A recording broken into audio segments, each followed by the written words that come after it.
So I need to make sure that before I get excited about any idea, I can run it through a checklist and evaluate it objectively, or as objectively as I possibly can. Like, is this actually a good idea before I start to get excited about it and waste 6 months building something that's not going to work?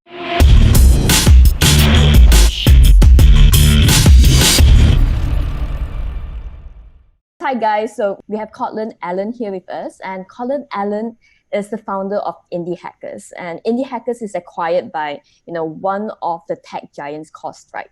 So Indie Hacker is this platform where developers and founders share about their companies, their side projects, their experience in launching products, launching businesses, their successes as well as their failures. And you know what? You have built this community to empower developers really to embrace the entrepreneurial part of themselves. So Courtland, whatever you're doing here really, really inspired me and my team at Next Academy. And because of that, one of our upcoming hacking events that we have for our students is actually called Hacking Indie Projects.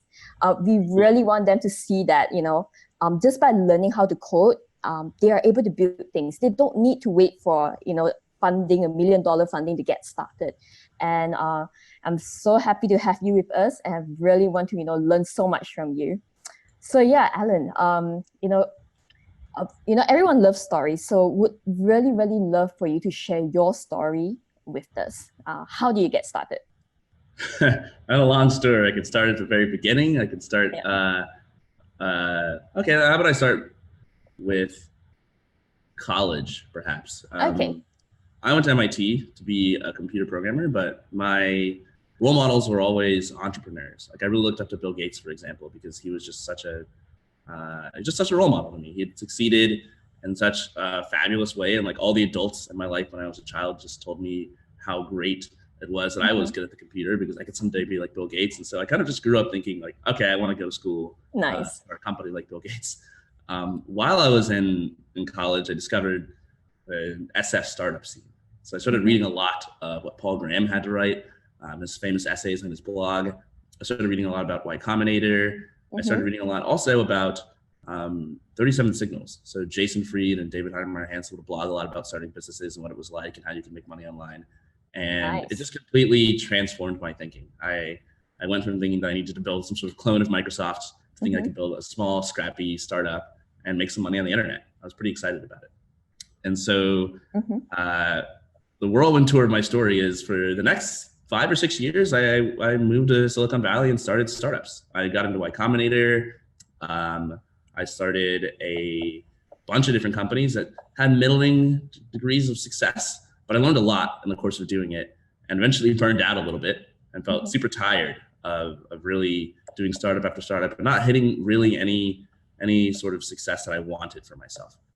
So I took a couple years off to contract, and I sort of gathered my bearings. I started saving up money. I was living in San Francisco, where I still am, and I was just burning through a lot of money in rent. And eventually, I got to the point where I felt ready to start again. And so this is 2016. I had sort of failed, taken a break, and reemerged ready for round 2 to try to start another startup that could be successful. And I decided I was going to do things differently this time around. I was going to be far more disciplined with what I would work on. I was going to work by myself rather than working with co-founders, because I'd had some co-founders used in the past, and it was kind of a crapshoot. Do you like your co-founder? Do you not? Yeah, exactly. Vision. You don't know how it's going to turn out. Like, even if you get along a lot in the beginning, it might not work out very well in the end. And so I did it that way. I eventually went on to start Indie Hackers. Indie Hackers, almost from the day that it launched, was like a huge success, far more successful than anything that I ever started in the past. And 9 months later, it was acquired by Stripe, where I work on it today. So that's the whirlwind tour of my story. I'm happy to dive into any of the specific details at any point along that line if you'd like. Yep, definitely. I really enjoy what you have just said. So, you said something about the co-founders, right? And usually a lot of people, do not see themselves starting out alone by themselves, right? They want to actually have someone to actually start alongside with them.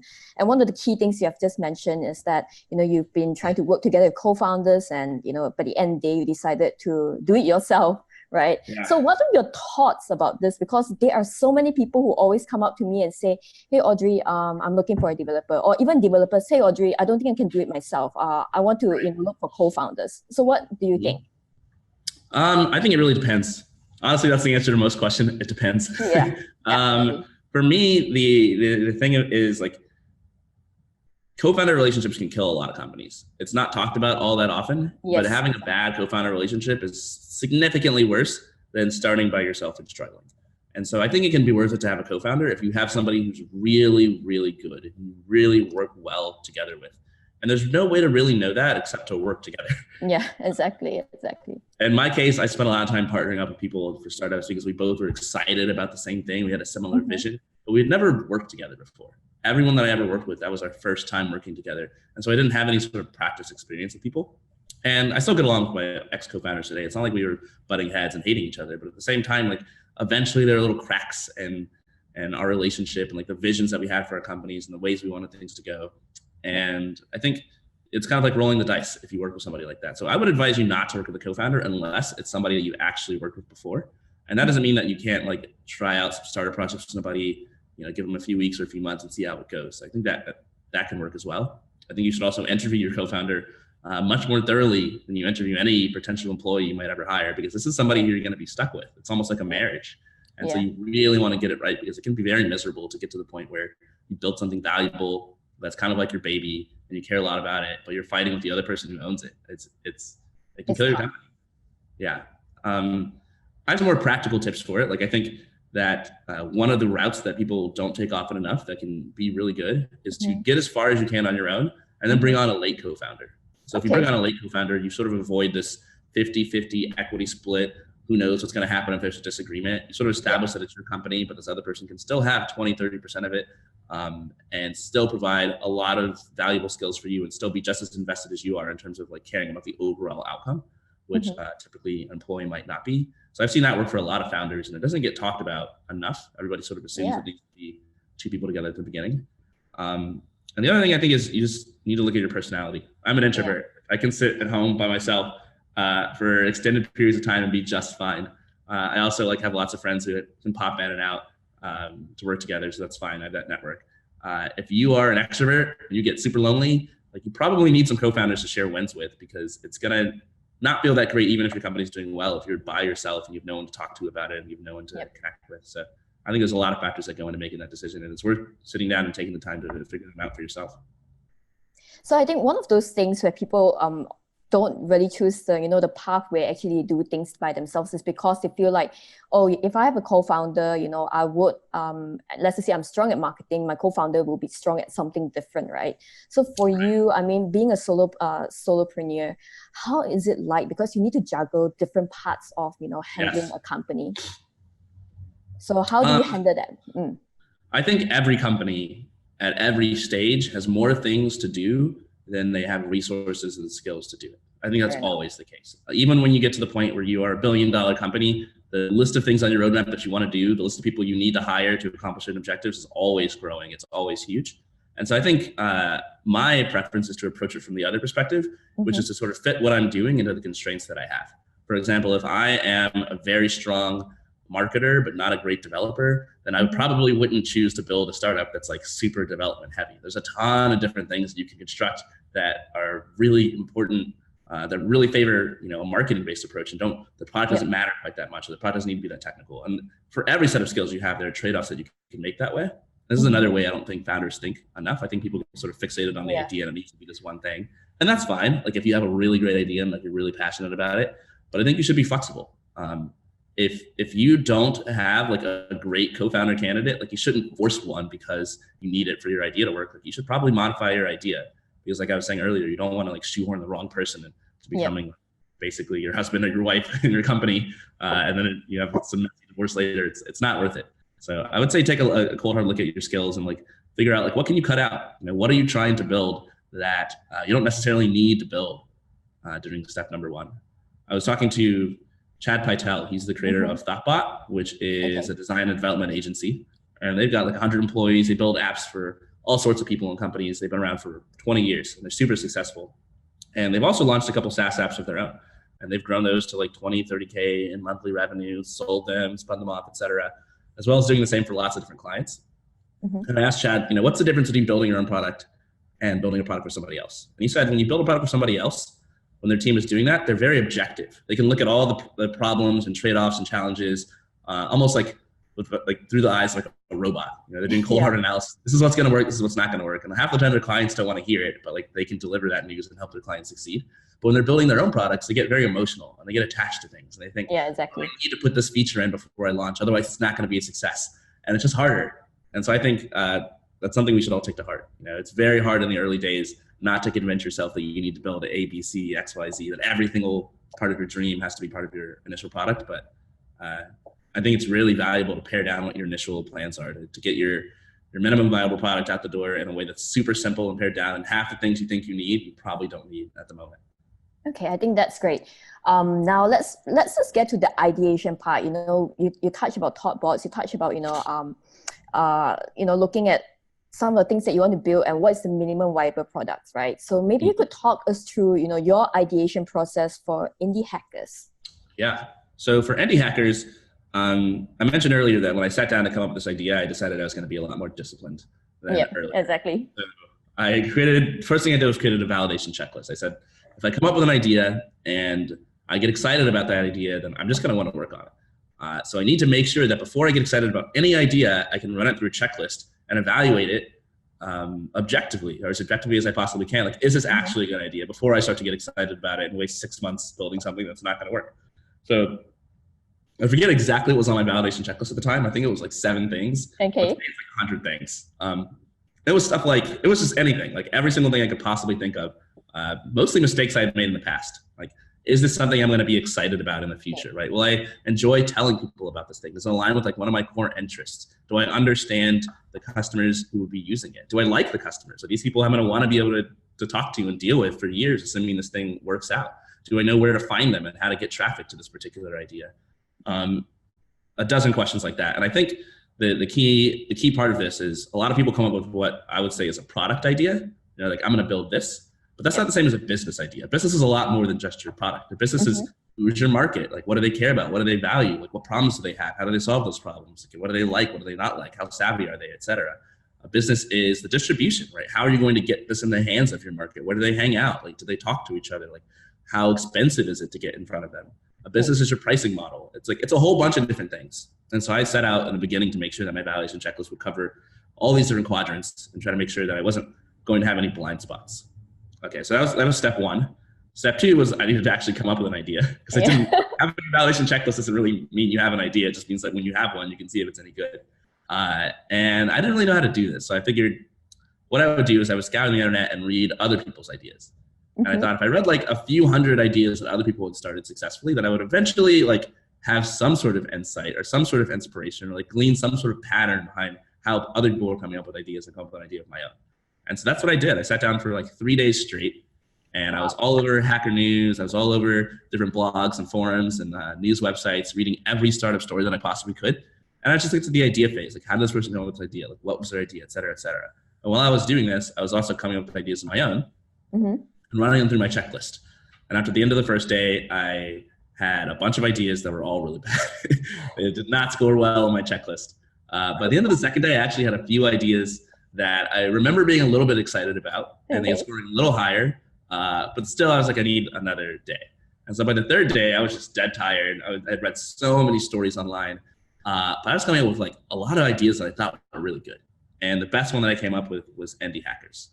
And the way I came up with this idea was it was kind of a combination of 2 things. So one of the stories that I read very often was this guy, Peter Levels, who created the startup Nomad List. His story, everywhere I looked, it seemed to be his story was plastered to the top. And he would always break down exactly how he succeeded in his early days, right? He talked about his market. He talked about how he found them. He talked about his business model. He talked about like the sort of stair-step approach he took to get from point A to point B, from like a really small, simple product to something that was more complex and thriving. And I was like, wow, I really like this process that he went through. Like, he's laid it out so clearly, like almost no one has done that. It's always been sort of vague. So like, I like that process. And then the other thing that contributed to my idea was I realized that I wasn't the only person doing the search that I was doing. I could see in all these websites and all these forums that like I was leaving comments and asking questions, but so were thousands of other people who were reading these stories, and they were complaining and saying, how come this story doesn't share revenue numbers? And how come this story doesn't talk about how they came up with their idea? And like, how did so-and-so find their first customer? And everyone like felt like there was a little bit lacking from these stories, and yet they were reading them anyway. And so I said, aha, I found something that I'm interested in, which is startup ideas. I found a market of other people who are interested in startup ideas. And I found a really cool business model and sort of approach from Nomad List that I could sort of borrow for my own idea. And so the idea for Indie Hackers was born. And the idea was that I was going to take all these startup stories that I was reading and put them in a better format that answered a lot of the questions that people were asking online. So everybody that I interviewed would have to share their revenue numbers. They'd have to share how they come up with their ideas. They'd have to share how they hired their first customers, how they quit their job, et cetera, just so anybody who read these could actually learn from them. And so that was the genesis of Indie Hackers. And I ran it through my idea validation checklist, and it scored very highly. Every single thing on the checklist that was really important to me, it really crossed that box off. So I was pretty excited to get to work after that point. Nice. So now, from the ideation to the launch. So tell us about your launch. How did your launch go? Because you did say that, the moment you launch this, you actually get a lot of traction compared to the other startups, the other things that you have done before. What made this so different? What made it different was honestly kind of what I already talked about, which is the validation checklist I had, and the fact that checklist had a distribution and a launch strategy built into it. Like I worked on this idea, and I didn't work on a lot of other ideas because a lot of other ideas, I didn't have any idea how I would possibly grow them. I knew what I would build, I knew who might use it, but I didn't know where to find those people or how to get in front of them. Whereas with this particular idea, after spending so much time on the internet reading these stories, I knew exactly what kinds of places on the internet I could publish Indie Hackers to or promote Indie Hackers to and get readers. I knew where they hung out because I had been hanging out with them for the last 3 days. And so after coming up with the idea, it basically took 3 weeks from idea to launch. I spent 1 day doing planning of sorts. So I was like, what is the name going to be? How's the website going to work? What's it going to look like? How am I going to build it? I decided I wanted to call it Indie Hackers because I thought that if it ever became big, it would be cool to create a whole new term. And if people could use this term, they could associate it with my website, and like that would be a really cool thing. I decided I wanted to make my own website from scratch. And Indie Hackers at that point was just going to be a blog and an interview site. But I didn't want to just put it on Medium. I didn't want to just put up a WordPress site. I wanted to put something up that was distinctive so that when people came and saw it, they might read one interview and then leave. But if they came back and saw a second interview, I wanted them to remember, oh yeah, I've been to this site before. And if I just put it up on Medium, like they might not remember that it's even the same person publishing it because everything looks the same. So I made it very dark blue, very striking, very different than every other website just because I wanted it to be memorable. And then I decided okay, well, the next step is I just need a lot of people to interview. So all those stories that I just spent 3 days reading, I sent 150 cold emails to these people.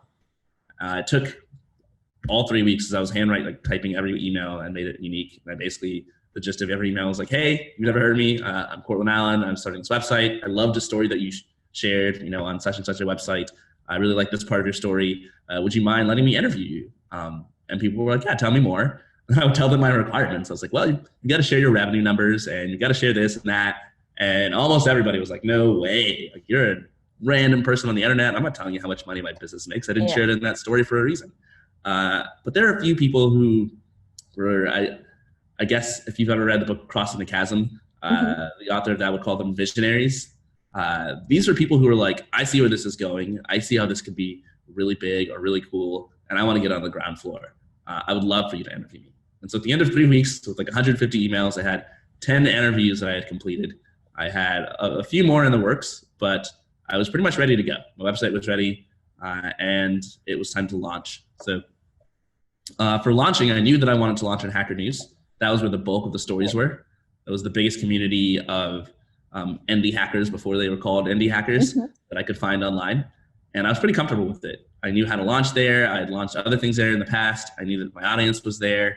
And so I emailed all the 10 people who I'd interviewed and I said, hey, it's launch day. It's ready to go. And they're like, great. What do you need from me? And I'm like, I'm going to submit this. You guys can help upload it. I even emailed the moderators on Hacker News and said hey, is it okay if my collaborators in this project help me upload it? I don't want to get flagged as a voting ring. And they're like, oh no, that's fine. We'll make sure it's safe. And so we did. It went to number 1 on Hacker News. It sat there for a whole day. We got something like 100,000 visitors on the website in that first day. And the comments were amazing. People were so excited about it. They were very grateful that someone had built something like this, because this is what they'd been asking for in the comments of all of these discussions that I had read for so many days. And I was blown away too, because I'd never built anything that was so successful. And it overall was just a really good launch weekend. Like on Sunday, that was a Thursday, I think I launched. On Sunday, somebody submitted it to Product Hunt and it was number 1 on Product Hunt as well. I had an email capture form on the homepage, And so I had thousands of people sign up for my newsletter just on that first weekend. And I felt so full of energy, Audrey. I was just like raring to go. I couldn't wait. The next week I published like 8 interviews. I had so many people emailing me to be interviewed, so I didn't have to send cold emails anymore. And it was unmistakably a far more successful launch than anything I had ever worked on. There were things I had worked on for 6 months or a year and launched that barely made a splash compared to this thing that I had worked on for only 3 weeks. You know, when I first got into Indie Hackers and I was looking at the website, I really loved the design that you have there. I know, I read up a little bit about you and also check out some of the interviews that you had. And I know that you back in those days, you actually started off with web designing, right? Yes. Yeah. So I was a web designer as a kid. It's kind of how I got into the web. I just looked at different websites online when all I knew was HTML and CSS. And I thought it was so cool that people could be good designers. And I wanted to learn how to be a good designer. And I was like typical developer type person. Like I wasn't good. But eventually I got pretty good because I just designed hundreds of websites over and over and over again. And everyone looked a little bit better. You know, when I got in there, I think the design is really distinctive. Like you're right to say that, if people were just to go into Medium and the Medium, a lot of other articles are on Medium and it's not going to, set you apart from those things, right? From those other articles on Medium. So I really do agree with you that whatever you have done here, you build your own website, you put your own styling in, that really sets you apart. And I think one key thing that, you were saying, the moment you launched it, you have 100,000 people coming in. So one of those things that I noticed is that when people build stuff, they never really built it in a way where it's really user-friendly when they first launched this, right? So in other words, when I see something, that looks really interesting, and I click into it and everything's broken, how do you actually get past that? Because obviously 100,000 people looking at it and people are giving you fantastic reviews means that you actually have all your, you have everything covered, right? So how do you get into that process to make things that good? I'm a big proponent of kind of doing what I did and kind of not doing what I did. So one of the most common things that people do is they get their first exposure via some sort of big splashy launch. They're like, okay, I built my product in secret. No one's seen it yet. Let me launch it somewhere huge and get a ton of traffic. And then they get a lot of predictable responses. People are like, oh, this, your email form is broken. This link doesn't work. Like, why is this doesn't work on mobile? Oh, it can't handle the load, right? I think you should, instead of starting with some sort of big launch, start small, like do really tiny launches. So I kind of did this with Indie Hackers. Everybody I interviewed, I sent my site to. Everybody who I wanted to interview, I sent my website to. And if they said no to an interview, I was like, oh, do you mind taking a look at the site so far and tell me what you think? And I got all sorts of feedback over those 3 weeks that if I hadn't really shown it to anybody, then when I launched, I would have gotten a bunch of negative feedback. Because there's a bunch of obvious mistakes, like things that you don't see as the creator, because it takes you so much effort just to get a basic product out the door. But to someone who doesn't, who wasn't there while you were building it, who doesn't have that perspective, they just see these obvious glaring mistakes that you left out, and it can make your launch really bad. So I would advise anyone who's going to launch, show it to a ton, show it to 100 people first. And it's not that hard to show something to 100 people. I mean, it's annoying. You got to send 100 emails, right? You got to find 100 people, but it's not, you don't have to be a genius, it's just effort, and you'll get a lot of valuable feedback. You'll make a lot of changes and improvements. This is a pattern I see all the time. I was just talking to Ben Orenstein. He's got a company called Tuple, and they just launched it in January. And he built up an email list over the last year while they were building their product. And instead of just blasting out to his entire email list, hey, we've launched, he's emailing 1/10 of his email list at a time, every 2 or 3 weeks, seeing how they respond to it. And every single time he emails them, he gets new feedback that he didn't get before. They iterate on the product to make it better. They're even experimenting with the pricing and changing the pricing every time they email out a different part of their list. So I'm a big fan of these small, tiny launches. I don't think you should go for any sort of big splashy launch until you're sure that people like what you've done. Otherwise, it's kind of a waste. Yeah, true. Right? What is the point of your launch? It's not just to get a bunch of people in the door. It's because you think that they're going to stay. You think they're going to like what you built. Or you think that they're going to help you validate some hypothesis you're trying to test. And you can't really test that thing if your website isn't really good enough for people to do those things. So you should figure out that that's going to work. Be able to actually test the thing you want to test with your launch before you actually do your launch, if that makes sense. Yeah. So how long do you take, to test things out before you really launched it, on Hacker News? Because I know that people always fall into the trap of, I want to get everything 100% perfect before I even launch this. And then they will end up waiting for what, 1 year, Yes. 2 years. Yes. So how do you, manage that? I am a huge fan, and we touched on this a little bit earlier, of just paring down your vision to the smallest possible. Okay. And it's a lot easier said than done, because it's not obvious, I think, the way that you need to pare things down. So Jason Cohen has this great blog post. God, I just keep referencing all these people I had on my podcast. But I learned a lot from these people. They're a lot smarter than me. And he has this blog post called Build SLCs, Not MVPs. And what he calls an SLC is a simple, lovable, complete product. So the analogy that he's used, and I think everyone's seen by this point, is like, you might want to build a car, but you don't have the resources to build a car. And so if you try to build a car, you're going to build a really crappy car that's like missing the steering wheel, and it doesn't have a radio or an air conditioner. What you do to build something simple, like, that's not the right way. You don't just cut out features and say, oh, I built a simple version of a complex thing. That's not a simple version of a complex thing. That's just a really crappy complex thing. What I wanted to build for indie hackers was an actual thriving community of people with problems and challenges with their business, where they would talk to each other and help them out, which is what Indie Hackers is today. But what I started with was a simpler thing, which is just a collection of interviews. It looks almost completely different than Indie Hackers does today, like a totally different product. But I knew that if I built this collection of interviews, that I could use that to build up a mailing list. And if I built up a mailing list, then I could create a forum and email the links to the forum to the mailing list every week. And then that would help get the ball rolling on the forum. And then I would have traffic on the forum. I could launch other things to the forum, et cetera, et cetera. Like, it was kind of a stair-step approach where every step you take gives you a little bit more height, so it's easier to reach the next step. So that's my advice for people who are stuck in this conundrum of like, oh, what do I build in the beginning? If you're at all worried that you've got too many features you need to ship, I probably haven't made the simple version of what you want to build. For me, it's like I built the Indie Hackers blog, like the interview blog, in the beginning in like a week.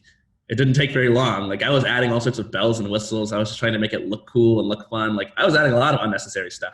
And I think for most people, when they add unnecessary stuff, that means it's going to take an extra 6 months. But for me, that means it was going to take an extra like a week or two, because my initial idea was just so small. And I say it's hard because like no one gets excited about a small idea. You just think about your dream and like how cool it can be and all the features you're going to add. But I think it's important to realize, like, you need to get there over time, like slowly, one step at a time. If you look at a big company and all the features they have, like, they didn't start there. They started somewhere much simpler. And so you shouldn't try to copy them.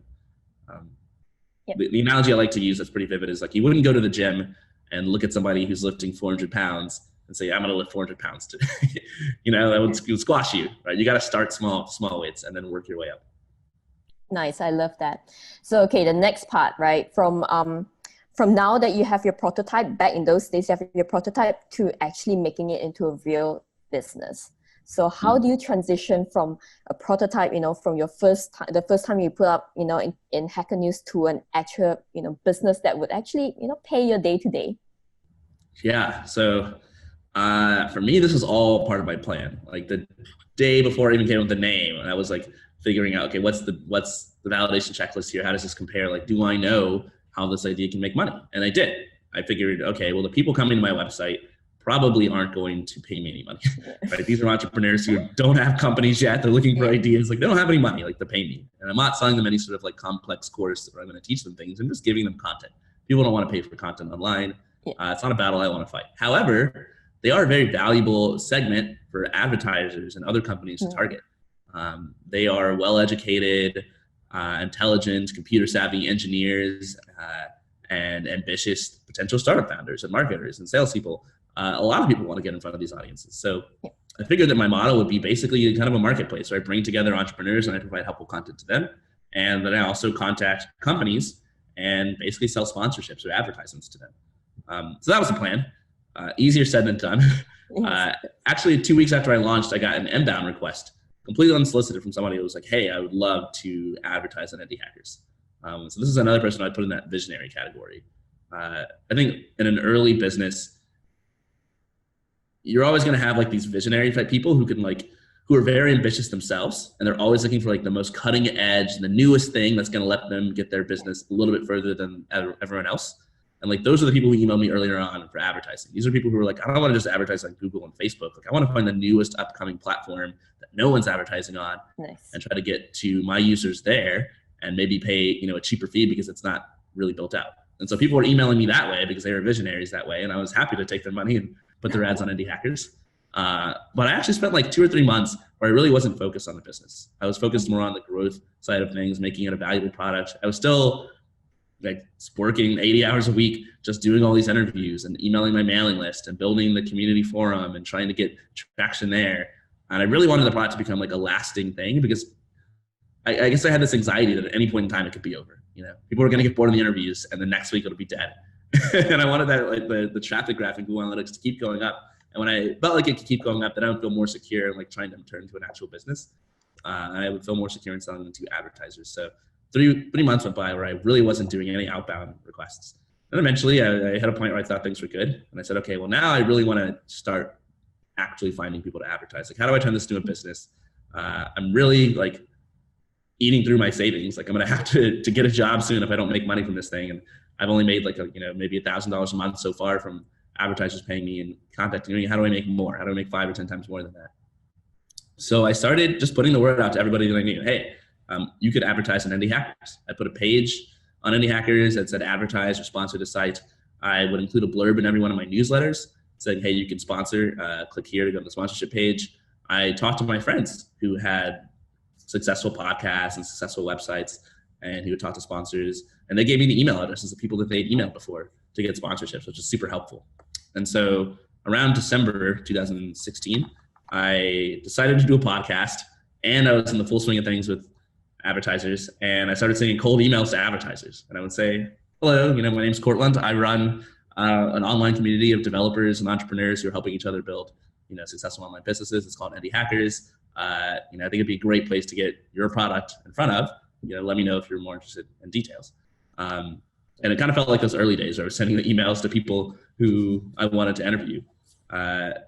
Unlike the early days, I had a lot better response rate. Like almost everybody that I emailed said, yeah, I'd love to talk more. And I had no experience with sales. Like I was completely out of my league. I didn't have any proposals. I didn't have anything. I was just like a guy with a website. But they kind of walked me through the process because I was fortunate enough to be selling something that wasn't really that novel. People have been buying ads and sponsorships for years. In fact, most of these companies had an entire marketing department with a budget and somebody at that department whose job it was to spend that budget on ads. And so they sort of had a process that they would walk me through to help me sell them ads. And so it was pretty easy. They would call me on the phone. They would want to talk about all sorts of stuff, their families and their jobs and what their Christmas vacation was like. And then they'd be like, hey, here's a couple $1,000. Let's run ads for the next, month or two. And so by the time it was like March, I think I was making $6,000 a month. I was paying my rent. I was paying for everything. And I didn't see any end to that. Like I felt like I could have grown it to 3 or 4 more times, but that's when the Stripe acquisition happened. So I stopped. Nice. Okay, there's 2 things I wanted to ask here. So firstly, how do you maintain your enthusiasm? So this is really real. I remember there was this founder who started a co-working space. It was barely a year and he came up to me and said, Audrey, I'm feeling a little bit tired right now. And I realized that, well, I own this business. I can't just walk away from it, right? So how do you actually maintain that enthusiasm, that spirit? Yeah, I think a lot of it is making sure you're working on something that you're going to enjoy. And there's two parts of it. There's like the process and there's the outcomes. So the process is what are you doing on a daily basis, right? What does your job consist of as a founder? And the outcome is like, what are you working towards? Like what goal do you hope to reach? For me, I've been usually very outcome focused. Which I've sort of changed my tune on recently. I think the process is just as important nowadays. But I think you kind of need both. So for example, if you're a very process focused founder, you're like, you know what, I'm going to start a cookie shop because I just love baking cookies. And that's like where my heart lies. I could bake cookies all day, every day. Well, you start a cookie baking company. It's going to be fun at first because you're baking cookies all day. But then you're going to run into like issues with like your revenue model or taxes. You have to deal with lawyers or hiring. You're going to do all this process oriented stuff you probably don't like because you're a business founder and like that's what you have to do. And if that's all you're in it for, just the process of baking cookies, but now you're doing all this other stuff you don't like, you're going to quit. Like you're not going to want to be doing this anymore because the thing you're doing is not the thing that you signed up for. On the flip side, let's say you're an outcome focused person. You're saying, oh, I just really want to make $1 million a year. That's all I care about. I really want to, it could be any outcome. It could be, I really want the freedom to work for myself. I really want, the ability to hire my friends, like whatever outcome, and you're working towards this outcome. Well, the advantage there is like, even if you have crappy days, you're not really doing it to have good days. You're doing it to get to this outcome. So you're more likely to push through those crappy days and say, well, this is just part of the cost to get to the goal that I have. But the problem is if you don't actually love the process at all, then like probably every day is going to seem pretty crappy. And eventually you're going to get fed up with it, and eventually you will quit.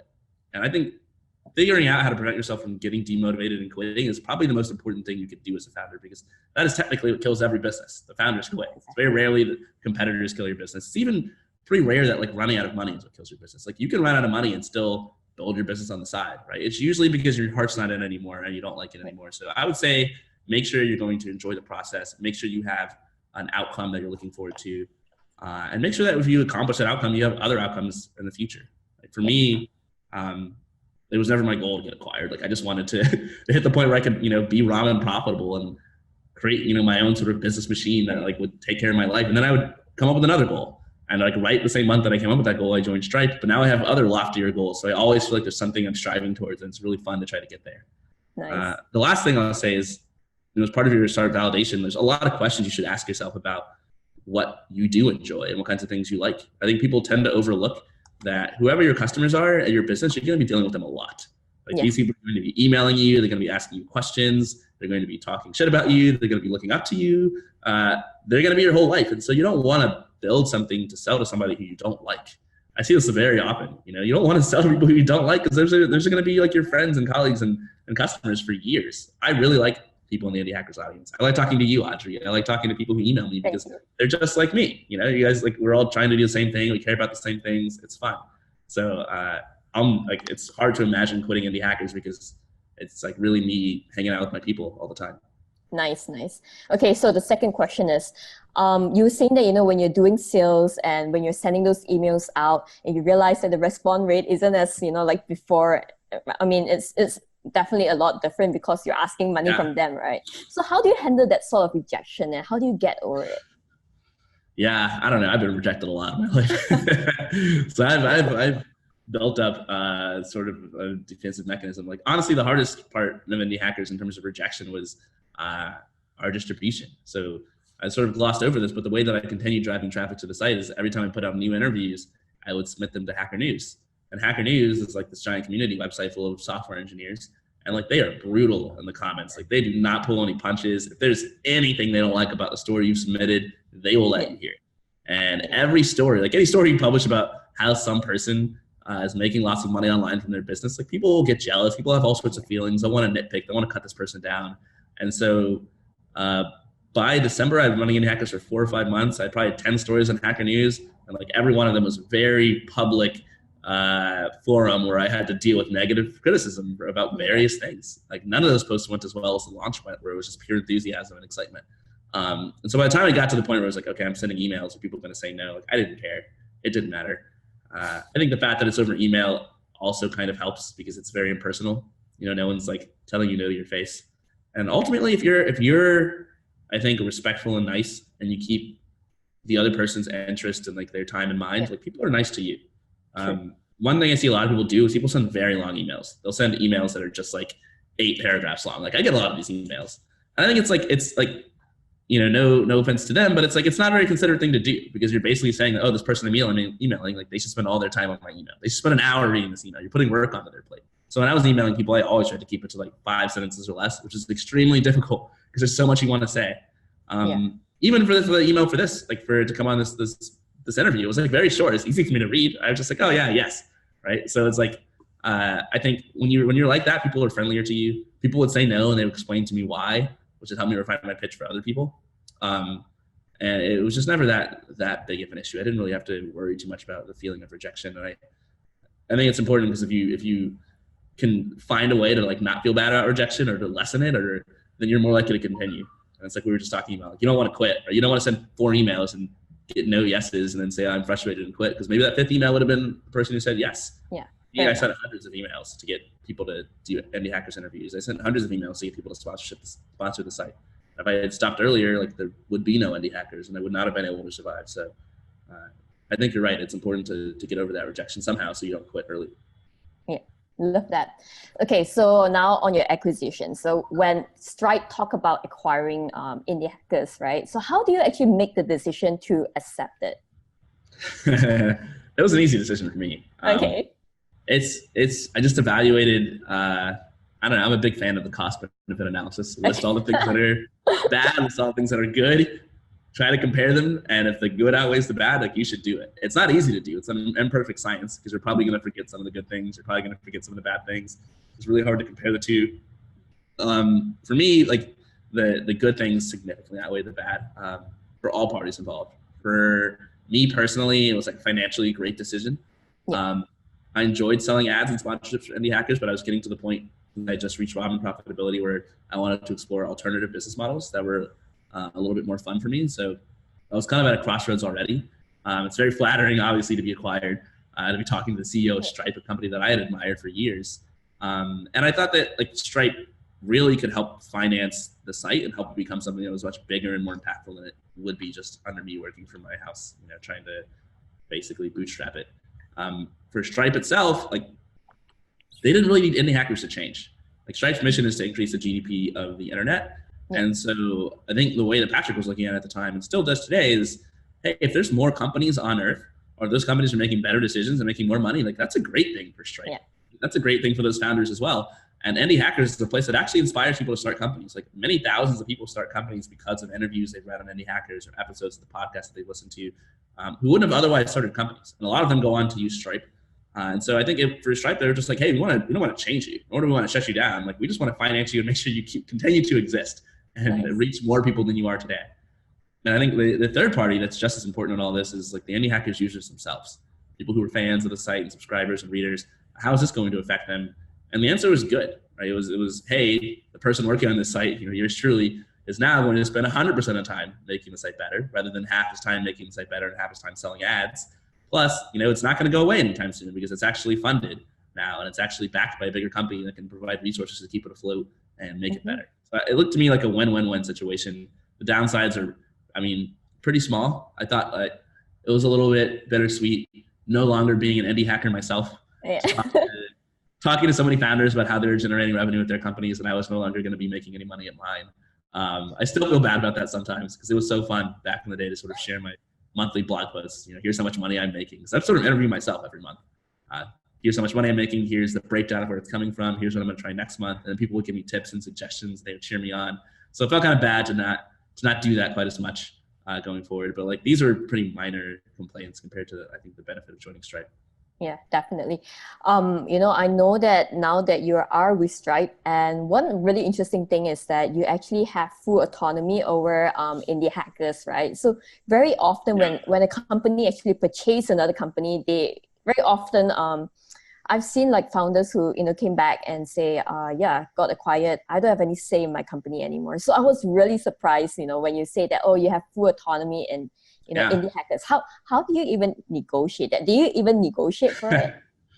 I think it's something you can negotiate for. Like, I'm lucky. Patrick and the executive team of Stripe are just smart people. They understand, like, what makes acquisitions go bad. They're trying to make things go well.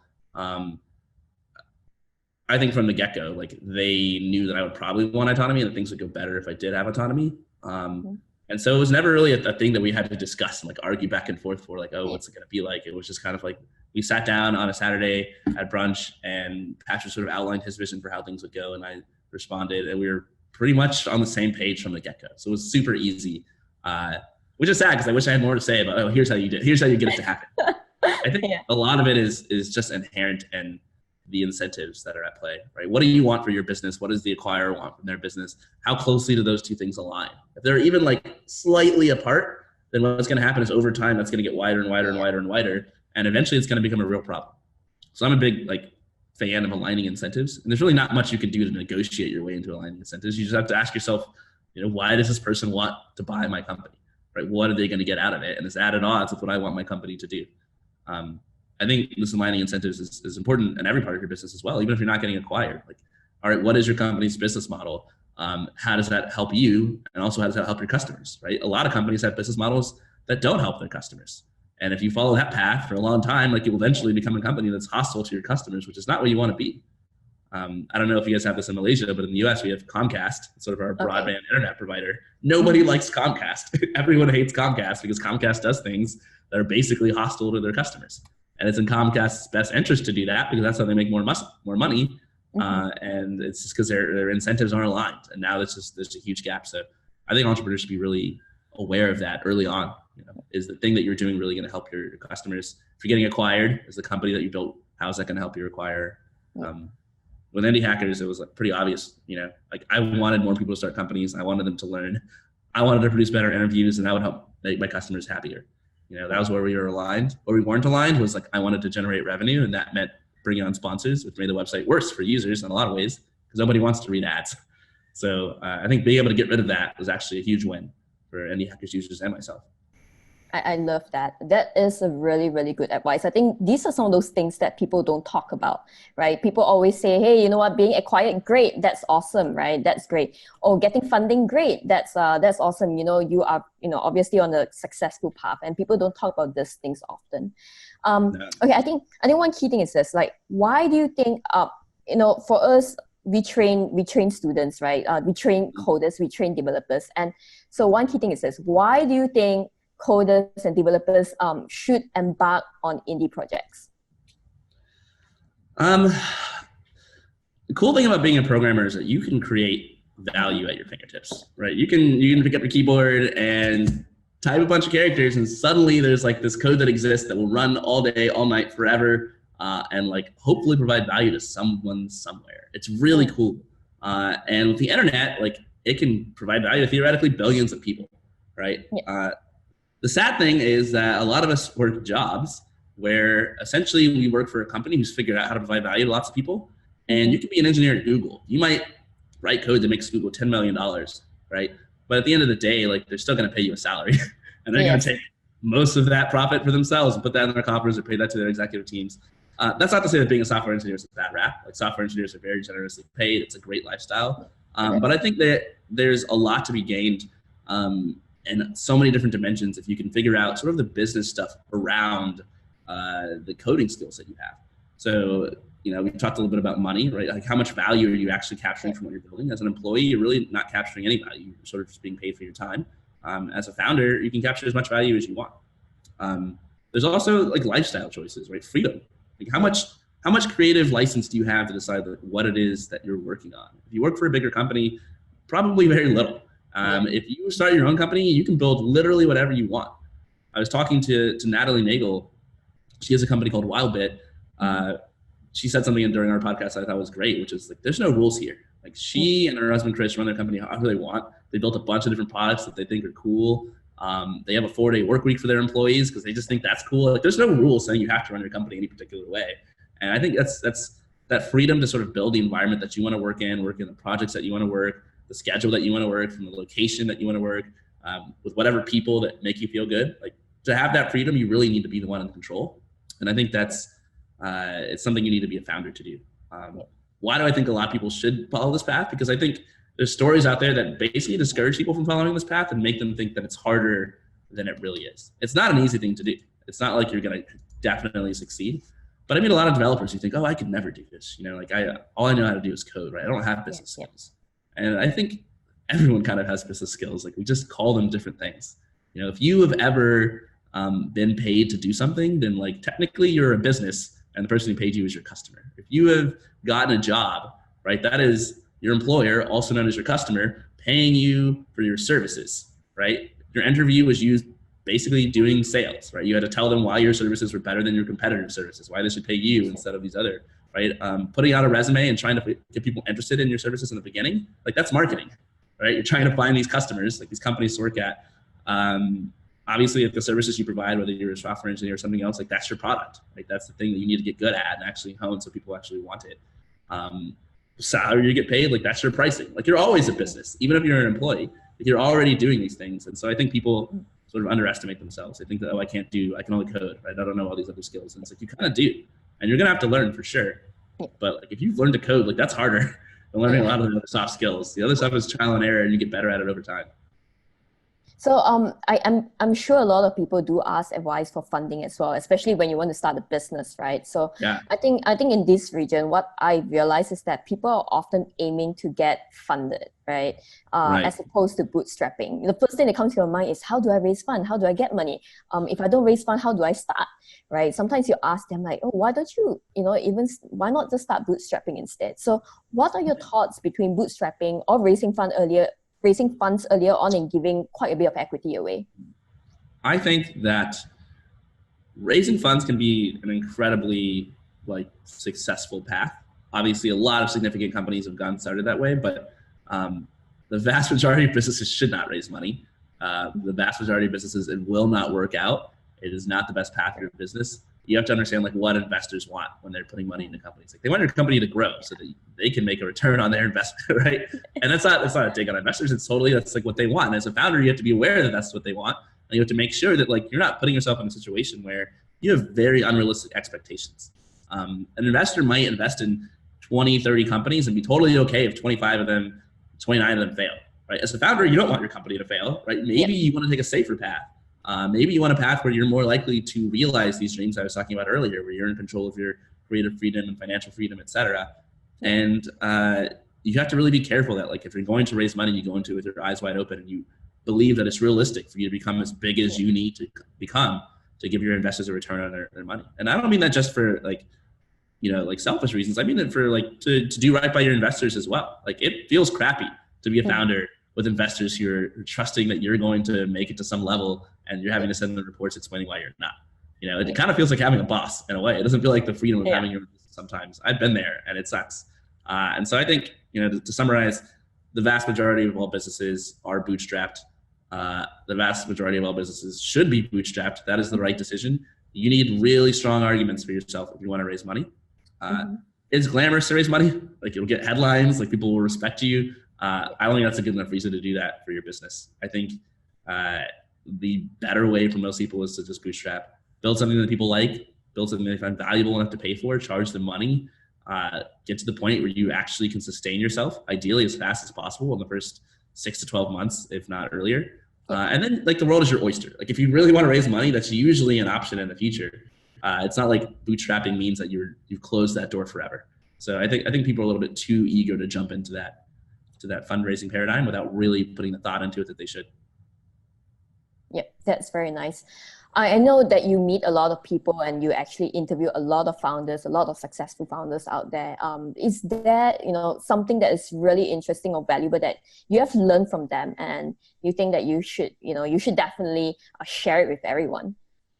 Maybe you have pretty much this whole episode has been those things. One thing that we kind of touched on earlier that I didn't get to dive into, that I've learned from others is just the importance of standing out. And it's just not talked about enough. I think founders are so worried about the basics, how am I going to build my product, right? How am I going to finance this thing? Do I need to live off my savings? I need to raise money. How am I going to find customers, et cetera? There's not as much talk about how do you make the thing that you're building unique? How do you make it remarkable? Literally, how do you make it something that people will want to remark on? I see a lot of people building things that I would consider very safe.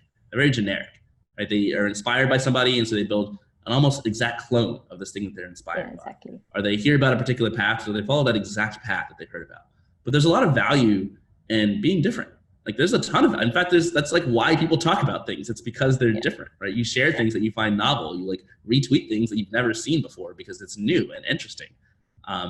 People read the news because it's literally called the news. It's what is new? And so I think people should really look more into how can you make your thing new? How can you make your thing different than everybody instead of making it the same as everybody? And it can be something that's fun and entertaining. It could be something that's just visual, like me making Indie Hackers dark. It can be something that's controversial, you could inject your personality and your opinions into something, take a stance. But I think I see too many founders building something that doesn't have any personality, that's not different, that's not unique. But when you look at the world and the things that you use, almost everything that's successful, they have a story that you're interested in, or they have an angle that makes them stand out, and that's unique. And so that's a valuable lesson that I've learned from a lot of other founders, both before I started Indie Hackers and since starting. Especially in a couple of recent interviews on my podcast, I've talked to some people who've been super unique. I talked to Danielle Baskin. She calls herself a parallelpreneur. Oh, yeah. I saw Started that. 23 different businesses. Yeah, That's her story's crazy. crazy. Yeah, so crazy. Yeah. And it's like she's just obsessed with novelty. She's obsessed with ideas and new things. She just tweeted yesterday about how she dyed a banana blue, because Okay. someone challenged her to do it. Like, I've never seen a blue banana before, right? Her tweet has like 500 likes, dozens of retweets, just because it's new. And she's always doing new things like this.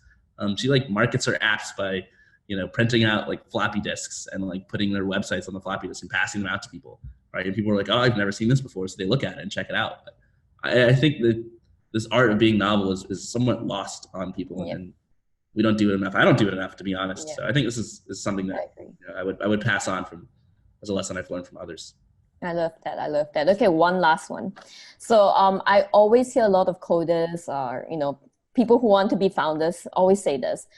They only talk about building big stuff, the $1 billion ideas, right? In fact, you hear people saying like, oh, if it's not big, what's the point of building it? So what do you think of that? I couldn't disagree more. I mean, if it's not big, what's the point? What's the point of doing anything? Like, we all do small things. Like, this podcast might not reach 1 billion people, but like, we're still doing it. I'm still enjoying talking to you, Audrey. Like, it will still be meaningful and impactful to the people who it touches. I spent a lot of time in my life teaching different people to code. I taught my brother how to code. Nice. I taught my good friend Lynn Tai how to code. She was on the Indie Hackers podcast as well. I taught a few friends from high school how to code. Like, that wasn't this huge, impactful thing, but it was really impactful for them, and it was really fun for me, and it was totally worth doing. I think there's a narrative that the only reason to build a company is to do something big that changes the entire world. I think that narrative is probably driven by people who have a vested interest in people building really big things. If I'm a venture capitalist and I only make money if someone builds something really big, of course I'm going to spread the message that nothing else is worth doing. But I think we can't, as people, discount our own lives. Like, changing your life for the better is certainly meaningful. We all spend a lot of time doing that. And by starting a company, you can do that, right? I've listed, a couple times during this episode, like, things that you can do and ways that starting a company can improve your life. Like, the freedom that you get and the control and the ability to really control like your destiny is something I think can't be understated. And when I talk to people, that's what they're always the most excited about. The changes between when they work for someone else and when they have their own company have been massive. And they've been able to spend more time with their family and their kids. And they've been able to, work on all sorts of cool projects that they never had time for before. So I think starting a company to change your own life is totally underrated. It's something more people should do. You can make your own life better. You can improve the lives of your customers. You can improve the lives of your colleagues and your employees and coworkers. And then, like I said, you can always go big. Like, that option is always going to be open to you. Jason Cohen, who I mentioned earlier, one of the most successful bootstrap founders I've ever met. He has bootstrapped 4 different businesses from nothing to over $1 million in revenue. Some of them significantly more than that. And his last one, after he got past that milestone, he's like, you know what? I want to go big with this one. And he raised money after bootstrapping it that big. And he even brought in an external CEO because he hadn't had any experience growing beyond that point. And she's amazing. So he works together with her. And now his company is doing multiple hundreds of millions of dollars in revenue. And it is massive. And it's a unicorn company. Like, there's nothing stopping you from eventually going that path if that's what you really want to decide. But I think it's a little ridiculous when people think that there's no point in doing anything smaller because we do many small things every day, and those things are significant. Nice. Okay, one last thing. So I know that you've been mentioning books, you've been mentioning resources. Okay, what are some of those things that people should read on, the stuff that you would recommend to people to check out? Yes. If you're in the idea phase, I really advocate doing what I did. Just read a lot of stories, get your bearings on the landscape. There's so many different ways to start a company. A company could be literally anything. And so don't feel boxed into one particular way. So I literally created Indie Hackers to help people do what I was doing. Go to indiehackers.com, click on interviews at the top.